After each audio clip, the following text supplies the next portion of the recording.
Hello again, everybody, and welcome to another episode of the International Agenda presented by the BJ Show. I am your host, Aidan Barry. As always, this is your International Agenda. On today's agenda, we have the NHL Stanley Cup Playoff Final. In the bag, we have our champion in the NHL. We're also going to be going to Oakmont for the US Open. We're going to be going around the grounds in Major League Baseball, and we're going to catch up on some motorsport standings as well. So let's get straight into today's program.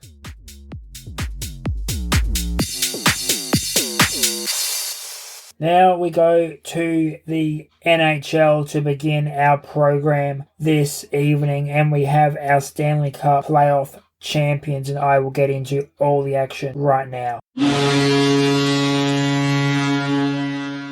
The NHL Stanley Cup playoffs for 2025 have been won and done. Our champions back-to-back, the Florida Panthers. The Cats get up in 6 over the Edmonton Oilers. Final scores, we will go game by game for the final scores. Game 1, Edmonton win 4-3 in overtime in Game 1. Game 2, we have the double overtime game 1, 5-4 by the Cats. Game 3, Cats come out absolutely on fire after Game 2 going home, winning 6-1. Game 4, we go to overtime again. Edmonton winning 5-4 in a single overtime game there. And then after that, games 5 and 6 were all Cats. Cats winning Game 5, 5-2, and Game 6, 5-1 in the end to win the series 4 games to 2. And what was an absolutely outstanding performance in the back end of that series. We saw flashes of it throughout the playoffs, the brilliance of the Florida Panthers. They were the team to beat on a lot of people's minds, definitely on my mind as well. I feel like they're the team who, again, now going to next year could probably still be in their mix. They're definitely going to still be in the mix. They have got a great list. They've got great line setups. Going to be there again come the end of the year. But we see in the games where they are dominant, their momentum just carries on. 6-1 win. They had a 6-1 win. They had a 5-2 win. They had a 5-1 win in that final game as well. So, outstanding and impressive display by our champions, Edmonton. Very, very tricky opposition for the Cats, but just not able to keep up with the pressure that the Cats put on. And it's hard when the Cats are putting pressure on, and because they do have such strong depth in their lines, and I think this was one of the real keys we saw in this series. Whereas with Edmonton, they go to that core group of players, McDavid. They go to McDavid and Draisaitl, Nugent Hopkins, Corey Perry played well as well. Bouchard. They have a core group of players, but they just don't seem to have that level of depth that we see from the Florida Panthers. Especially, as I said, in the games where they win 6-1, the games where they win 5-2, 5-1, it was across the lines doing damage on the power play, on the full strength, across the board, all over the place. Dominance, defensive, offensive dominance. Bobrovsky in goal, getting another Stanley Cup playoff medal. We go to our MVP of the series, the Conn Smythe Trophy winner for 2025. Sam Bennett, for just not just his performances in the Stanley Cup playoffs, Stanley Cup finals, but across the whole of the Stanley Cup playoffs as well. Deservedly the Conn Smythe winner this year. The series winning goal, so officially the first goal of Game 6 goes to Matthew Tkachuk.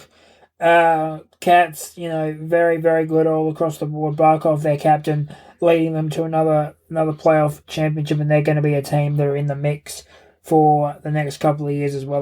They are getting a little bit older, but we see with hockey the teams who are probably slightly over that age hump do be more successful than some of the younger teams. I think just due to the physicality of the sport as well. So Cats get up in this one. You'll follow the Florida Panthers, your winners of the 2025 Stanley Cup playoffs. Your Conn Smythe winner is Sam Bennett. Now we jump over to the Oakmont Country Club for some action on the golf course at the US Open.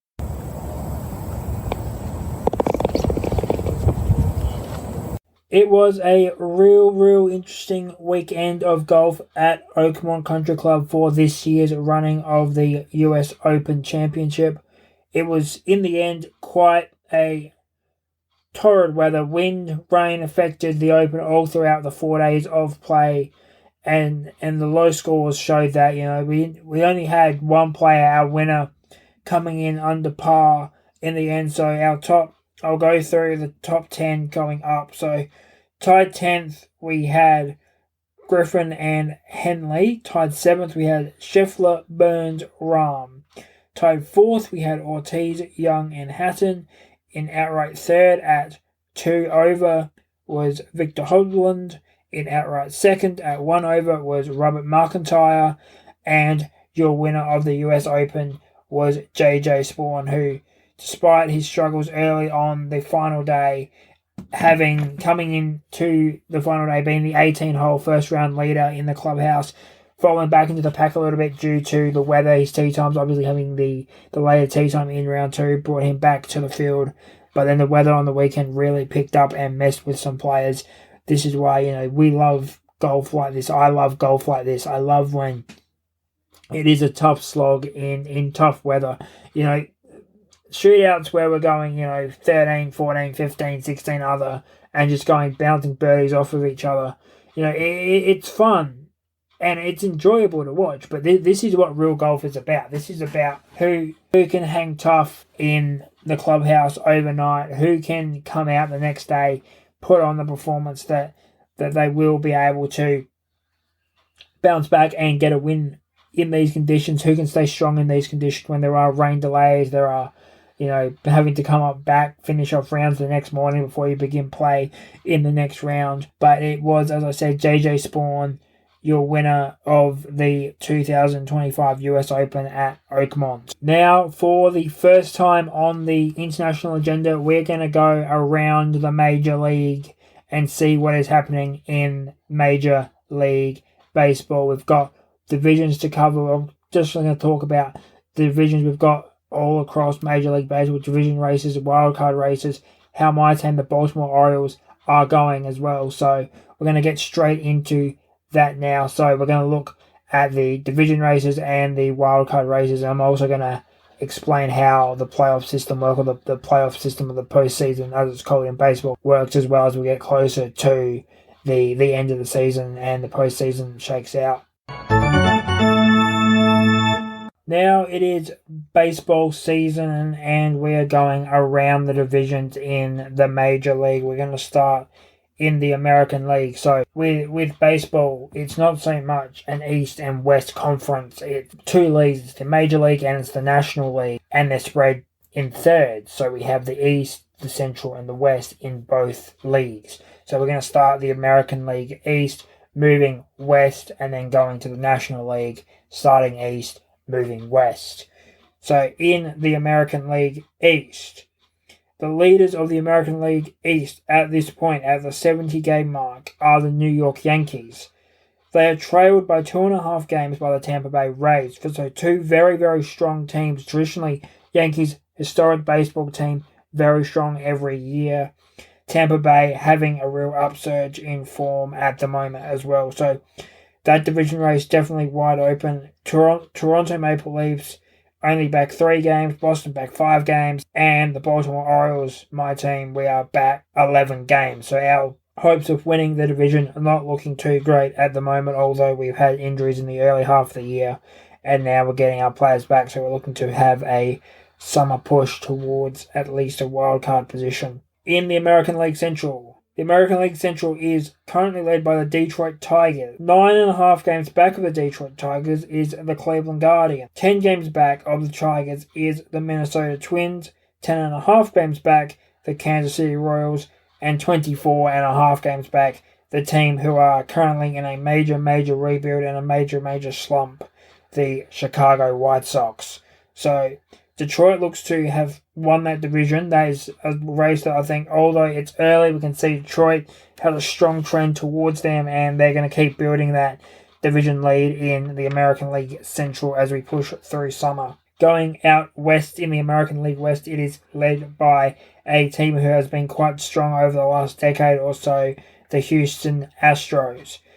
In second in the American League West, the Seattle Mariners, they are 5 games behind.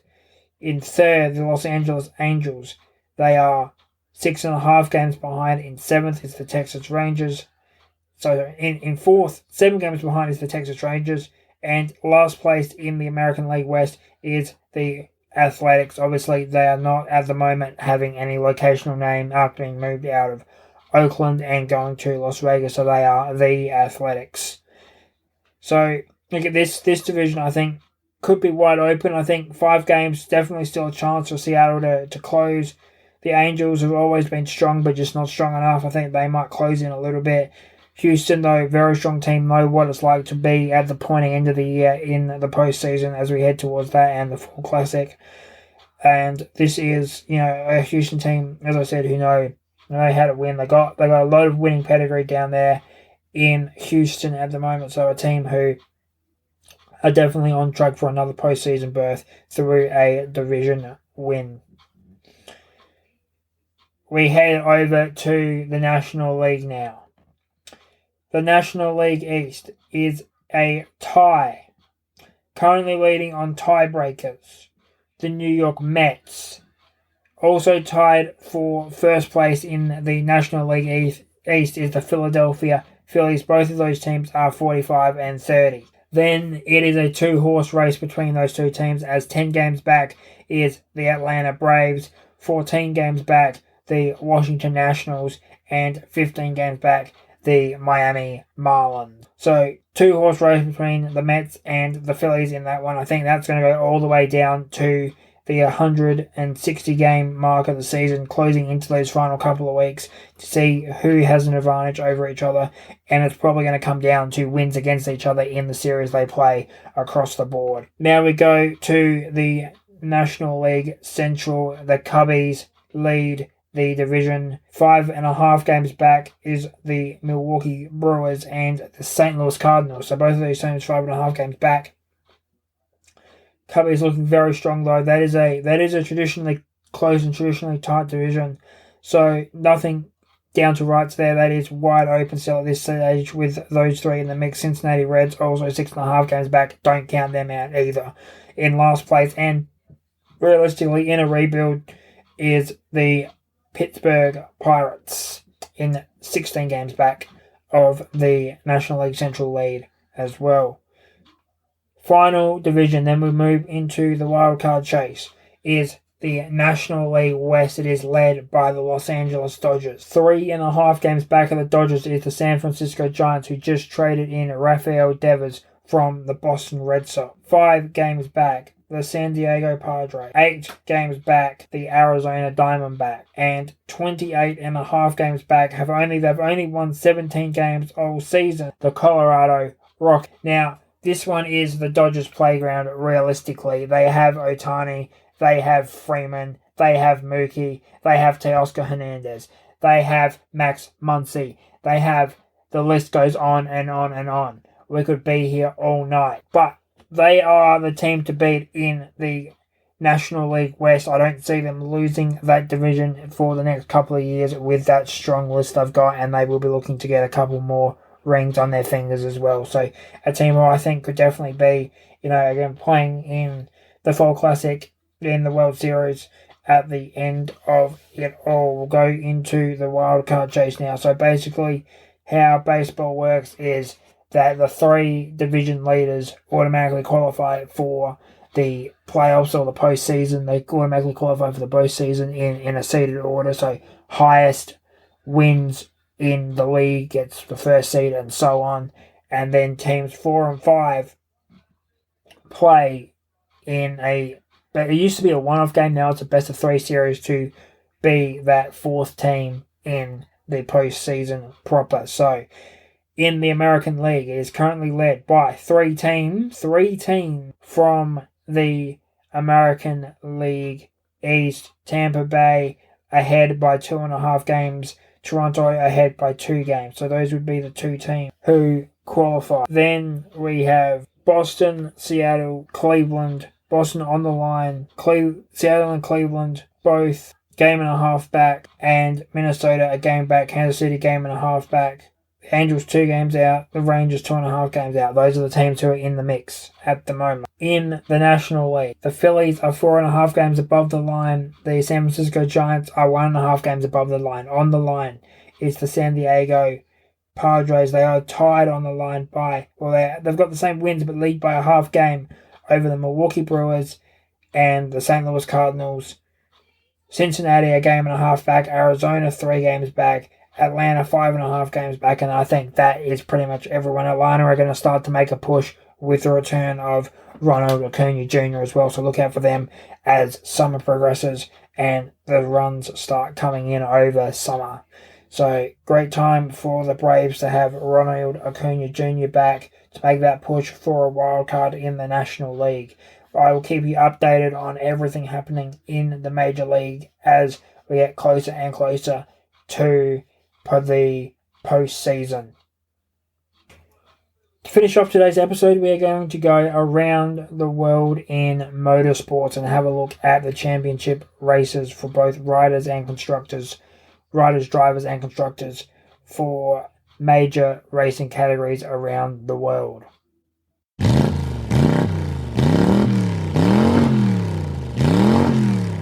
We're going to start our run around the world in MotoGP, the premier series of motorbike racing in the world.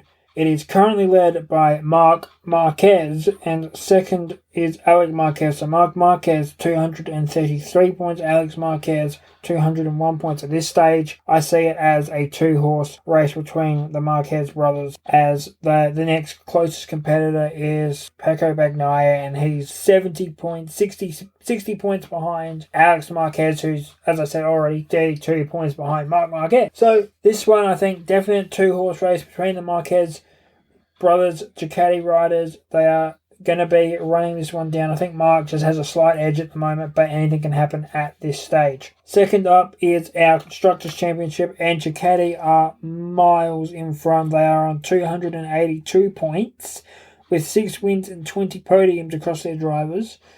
And the closest competitor to them is Repsol Honda on 119 points with 1 win and 2 podiums. Third is currently KTM, 106 points, no wins, no podiums. Aprilia is in fourth with 103 points, 1 win, 1 podium. And Yamaha, 89 points, no wins, and 1 podium. So that is your look at the MotoGP standings in mid-June. Now we're going to go straight to the F1 standings, and it is currently led by Oscar Piastri of Australia, leading the F1 Drivers' Championship over teammate Lando Norris by 22 points, and third place is Red Bull's Max Verstappen on 155 points, so Lando 176 points in second there. George Russell fourth on 136, and Charles Leclerc fifth on 104. This is really, I think, Oscar's to lose at this point. You know, he's got a 22-point buffer. That's essentially a race in Formula One. And that's going to set him up well as we head into the European swing coming up next. And, you know, with the McLaren, it was always a question of not so much when the drivers come into conflict, but, you know, well, sorry, not so much if, but more when. And I think we've started to see the first little thing of that at Canada with Lando accidentally taking on and crashing out through contact with Oscar Piastri as well there. So that is F1 in the driver standings. F1 team standings a little bit more interesting. First, McLaren miles ahead. They're definitely going to win constructors this year. They're already on 374 points. In second is Mercedes on 199 points. Third, Ferrari on 183. Red Bull in fourth on 162. And then there is a fall away to the rest of the field from there. So the real battle is who would finish in the order of second through fourth as Mercedes, Ferrari, and Red Bull.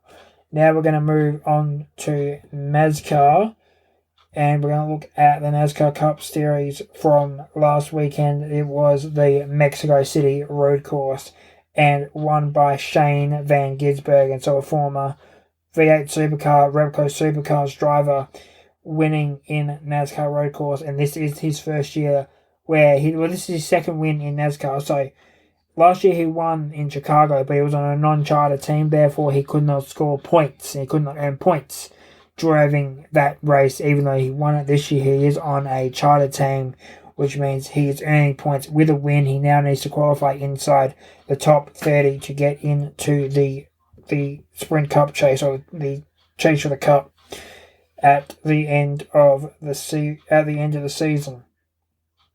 So it is. We're not going to worry so much about who the points leader is at the moment because of the playoff format in Formula One, but we have winners lining up, locking in their places. So to get into the chase for the Cup, you need to be with a win automatically and inside the top 30 in points. So Shane Van Gisbergen has the win. He needs to just pick up some more points in the road course loop that's happening over the next couple of weeks to get into that top 30 and then also place well on the oval tracks. We're going to move to the World Rally Championship now, and we will have a look at standings. I believe our standings in World Rally 2025 are ones we've touched on earlier, but we'll have a look at the results of standings anyway. So Elfyn Evans leads the Drivers' Championship, 133 points. To the Brit in second place is Sebastian Ogier, 114 points, 1 point ahead of Kelly Ravapana, 113, and then in fourth place, Ott Tanak on 108. So still very, very close in the World Rally Championship, Drivers' Championship, co-drivers sharing the same points as the drivers. So lead co-driver is Scott Martin for Elfyn Evans, then Vincent Landai for Ogier, Jonne Hulsinen for Ravapana, and Martin Järvelä for our friend in Estonia, Ott Tanak. And that is your look at the World Rally Championship in June, as they are also about halfway through their season. And we will finish our racing segment and our show on a bit of good news to happen out of the Le Mans 24 hours that happened over the weekend. And that was that Robert Kubica won the World Endurance Championships, the Le Mans 24 hour. So we're going to have a look at the Le Mans 24 hour of 2025 as we have the final standings for all the classifications and the driving classes as well. So obviously the World Endurance Championship, we put multiple cars of multiple classes on the track at the same time, and then we see who is the top dog. Obviously the LMP1 cars, fastest cars from the LMP1 or the hypercars are the faster ones. So winning was car 83 hypercar AF Corsa, so a Ferrari, and that was driven by Phil Hansen, Robert Kubica, and Yifei Yi. Now, Robert Kubica, for those of you who don't know, maybe got into motor racing over the last couple of years, was in the late 2000s and early 2010s one of Formula One's golden boys. Could have won a world championship if it wasn't for some political plays and factory matters that went on then. Had a couple of big incidents, both in Formula One and in World Rally, where he nearly lost his arm and nearly lost his career as a driver, made his way all the way back to Formula One with Williams. Just wasn't the same old Robert Kubica that he was before, but now he has gone on and won the World Endurance Championship. So the top cars all the way through to 18th are hypercars. The LMP2 Pro winners are the 43 car of Tom Dillman, Jacob Schmechkowski, and Nick Yelloy. The LMP2 Pro-Am winners were Dane Cameron, Louis Delatraz, and PJ Hyatt.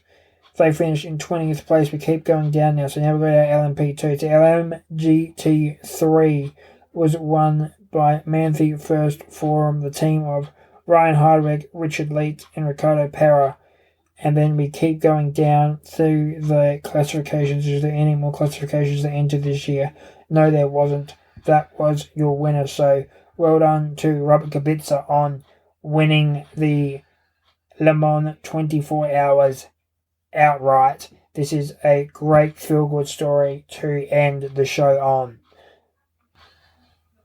So that brings us to the end of the program now. I haven't covered the NBA today because the NBA finals are still going on as we speak. We are up to a game 7 there between Indiana and OKC. Those teams very difficult to split as we go through that series. We also need to think about how we position the series going forward into game 7. I will give one final tip talking about positioning the series. We will be looking at an OKC win. I can tell you that as in OKC, we will be looking at positioning an OKC win on the board, and I will say that they win this one quite comfortably. I think they win by 15 points. They get an early start and a good hold as well, and hang on throughout the rest of the game. Indiana, very, very good team. Tyrese is playing, maybe hurt, maybe not, but they have got it back to 3-3, and we have game 7 there. So that will be, full wrap of that will be on the next program along with the NBA draft and the NHL draft. So that might be a special that comes out next week. Thank you very much for listening. As always, I've been your host, Aidan Barry, signing off.